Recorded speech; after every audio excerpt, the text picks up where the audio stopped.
My name's Munro Hardy. We're at Carbeen Park just west of Katherine, and I'm here managing this place for the farming operations and the cattle side of things as well. I've been in the cattle industry for a long time, so pretty new to farming, to growing hay. Been out here going on 18 months now. At the moment on this pivot here we're growing sorghum, and further out in our hay paddocks we're growing some legumes, cavalcade and cowpea. We think this is a good way to diversify through the cattle industry and support growth.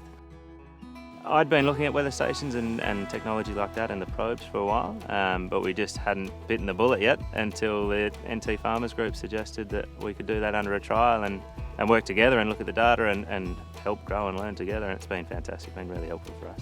The weather station is just to give us a bit more of an accurate understanding of what's happening here locally rather than depending on something that's a bit more broad like the BOM website.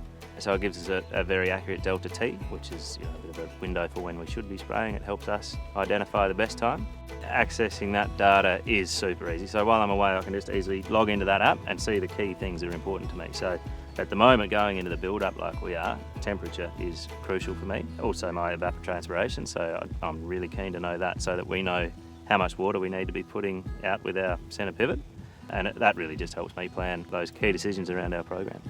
In terms of resource management, being able to check in on that data and see what's actually happening on the ground in real time has been really helpful for me so that I can understand what's going on with our irrigation system. So how much water we've been putting out through the day and overnight, and how that's topping up our soil profile. That can then allow me to get onto the guys and say, rightio, we can shut that pivot down for the next 2 days. So it's been really helpful not to overuse water as well. That's a key focus for us. We want to be as efficient as we can with our water use. So for me, to be able to get on there remotely is excellent.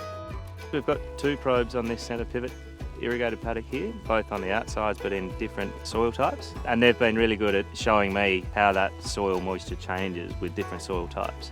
It has absolutely helped me to optimise our irrigation rates here, just by understanding when we should be planting. I can see when my moisture is reaching depths that I'm happy with to launch into seeding, to know that if we pull up with the water for a couple of days after seeding, there's enough in that profile for that seed to get away and germinate and get the roots down into that next moisture level.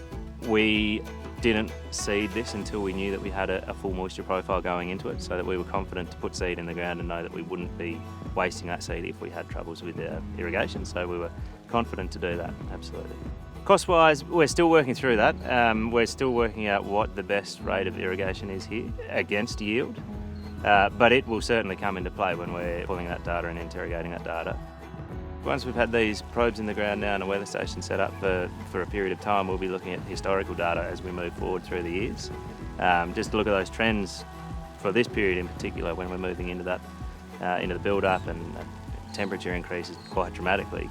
We're looking at evapotranspiration, for example, so that'll help us manage our irrigation, but then the trends long-term through those periods will help us determine our planting date, our green date, and when we move into seeding. We become water managers. We're soil and water managers, and we can grow out of that what we can. And so a combination of soil and water gives you that soil moisture profile, and that's what I'm focused on, to use that as efficiently as we can. And that's what these probes are going to help us do.